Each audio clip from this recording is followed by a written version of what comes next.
اللہ تعالیٰ کی کیا چیز کس کو پسند آ جائے نواز دو. انسان تو بہت کمزور ہے، اللہ نے کمزور بنایا، اور جب اللہ نے نوازا سیاحوں جنات شیاطین سب سے آگے بڑھو. فرشتوں کو بھی حکم ہوا سجدہ کرو، اتنا نوازا. زمین کی خلافت انسان کو، فرشتوں کو نہیں تھی کیونکہ وہ معصوم ہے. شیطان اسی وجہ سے گڑبڑ کر رہا تھا کہ خلافت فرشتوں کو تو ملے گی نہیں، وہ تو معصوم ہے اور یہ کمزور ہے، مجھے ملنی چاہیے. وہ آدم کو جب ملتی ہوئی دیکھی اس سے برداشت نہیں ہوا تھا، اللہ کی نافرمانی پر باغی ہوا. اللہ تعالیٰ نے باندھا درگاہ کر دیا ذلیل و خوار. اللہ کے دربار میں کسی کی اکڑ نہیں کرتی. وہاں کا دستور ہے اکڑ کے اوپر اللہ کی پکڑ آ. جو اکڑے گا اللہ کے درمیان میں وہ پکڑا جائے گا. وہاں تو وہ پسند ہے آدھی کی پکڑ. اس لیے ہمیں وہ صفات سیکھنے چاہیے، حاصل کرنے چاہیے. فرشتوں نے بھی کہا تھا اے رب اس کو آپ خلیفہ بنائیں گے، پہلے یہاں جنات کے انہوں نے بدماشی کی تھی. اللہ نے فرما دیا ہم جانتے ہیں تم نہیں جانتے. فرشتوں کا مقصد اعتراض نہیں، بس ایک بات پیش کر رہا. اللہ نے فرما دیا ہم جانتے ہیں تم نہیں جانتے. ایک دم فرشتے کا، اور جب حکم ملا سجدہ کرو سب ایک دم سارے فرشتے سجدے میں.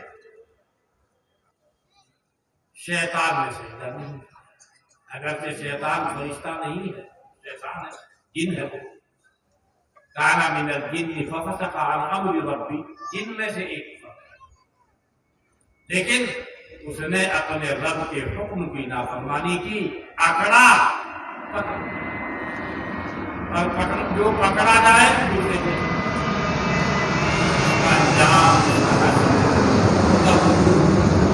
اللہ نے کہہ دیا جو چاہے کر لے فیصلہ ہے میرے یہاں کا تجھ کو، اور جو تیری بات مانے گا سب کو جہنم میں بھیج. اللہ وہ کرے گا. تو اس نے کہہ دیا لَأَمْلَأَنَّ جَهَنَّمَ مِنْكَ وَمِمَّنْ تَبِعَكَ مِنْهُمْ أَجْمَعِينَ. یہ اعلان ہے تجھ کو بھی اور جتنے تیرے چیلے چمچے ہیں سب کو جہنم رسید کر. وہ وہی کرے گا جو چاہے، وہی ہوتا ہے جو چاہتا ہے. مومن کا ایمان، کافر کا کفر، فاسق کا فسق سب اللہ تعالیٰ کی مشیت اور چاہت کے تحت.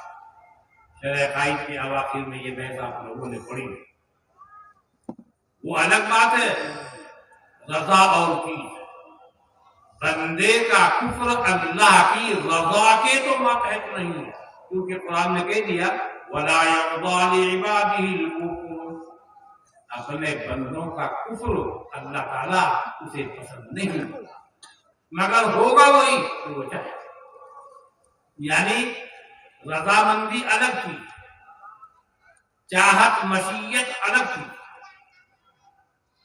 مشیت وابستہ ہو گئی کہ ایک کافر کا کافر ہی رہے. کیوں ہو گئی؟ کوئی نہیں کی.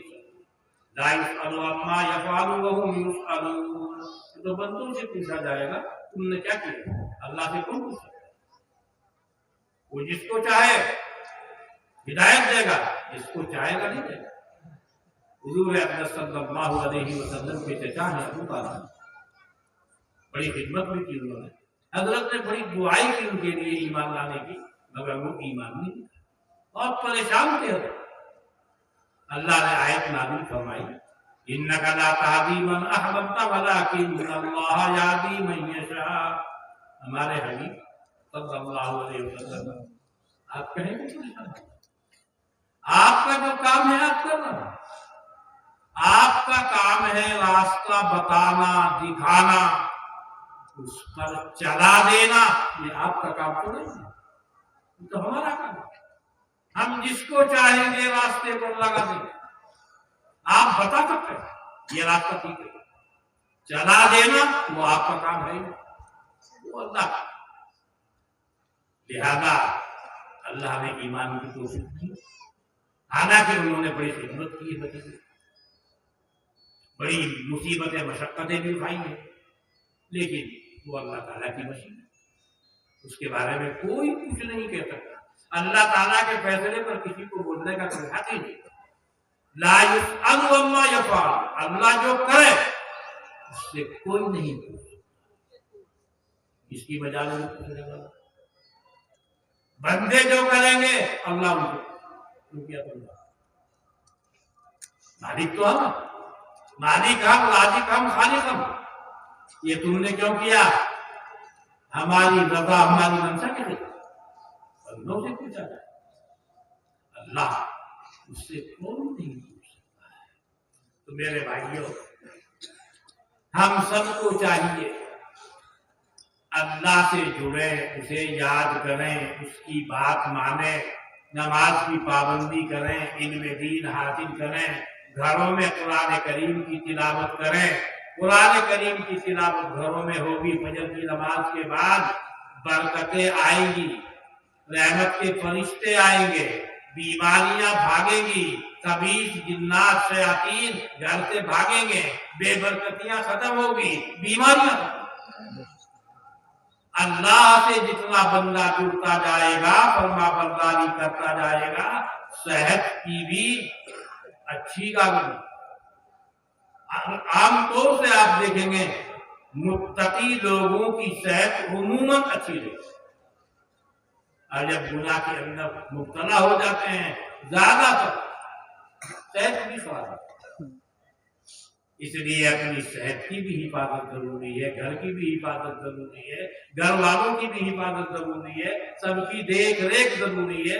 بچوں کو سمجھایا جائے، گھر میں دین کی باتیں کریں، اپنے جائز کام بھی کرو، اللہ کا کلام پڑھو، اور پھر اس کی برکتیں دیکھو، کیسی کیسی برکتیں آتی ہیں قرآن کریم کی تلاوت سے۔ تو بھائی اللہ سے ہمیں اپنا رشتہ مضبوط جوڑنا چاہیے، اور مدارس دینیہ کی برکت سے مسلمانوں کا واسطہ اللہ تعالیٰ سے مضبوط ہو رہا ہے۔ مدارس کا بھی اپنی وسعت کے اعتبار سے پورا دھیان اور خیال رکھنا چاہیے، کیونکہ یہ مدارس ذریعہ اور واسطہ ہے۔